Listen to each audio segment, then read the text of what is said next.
அம்மாவுடைய அரசுல நம்முடைய விவசாயியுடைய முதலமைச்சராக இருந்த எடப்பாடி பழனிசாமியிடம் இதை எடுத்து சொல்லி நந்தன் கால்வாய் திட்டத்தை நிறைவேற்றி தர வேண்டும்.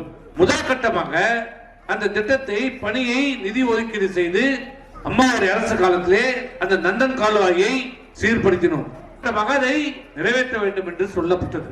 ஆனால் இன்றைக்கு ஆட்சி மாற்றம் ஏற்பட்டது. இந்த 2.5 ஆண்டு காலம் 2.5 வருஷம் ஆச்சு. ஊர் வழியா தான் போகுது நந்தன் கால்வாய். ஒரு புல்லு பூண்டியாவது பிடிக்கி போட்டாங்களா?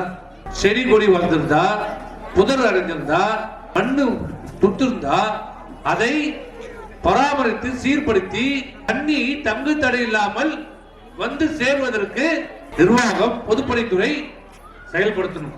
நம்முடைய ஆட்சியிலே பனமரப்பேட்டையிலே பல ஆண்டு காலத்துக்கு பிறகு நந்தன் கால்வாயிலே பனமரப்பேட்டைக்கு தண்ணீர் வந்து கொடுத்த அரசு அம்மாவுடைய அரசு, எடப்பாடியுடைய அரசு. இன்னைக்கு என்ன ஆச்சு? 2 வருஷத்துல செயல்படுத்திய திட்டம். இப்ப மழை பெஞ்சிருக்குது, இப்பயாவது அதை வாய்க்கால் சூட் பண்ணாங்களா, தூர் வரணாங்களா? இதுக்கு ஒரு எம்எல்ஏ மந்திரியா வேற இருக்கிறார். எப்ப பார்த்தாலும் அந்த டீ கட்ல இருக்கிறாரு, அந்த பங்க் கட்ல இருக்கிறாரு, உட்கார்ந்துக்கிறாரு. ஆனா நந்தன் கால்வாயை மட்டும் ஒரு கண்ணுக்கு தெரியுறாரு. டீ குடிக்கிட்டோம், பிரியாணி சாப்பிட்டோம், என்ன வேணாலும் பண்ணட்டும். அந்த நந்தன் கால்வாயும் போய் தூர் வரணும்ல, அதை சாத்த செரிக்கிறதுக்காக தூர் வரணும்ல, அதை வேலை செய்து அந்த கமிஷனுக்காக எடுத்துக்க. அதான பண்றீங்க.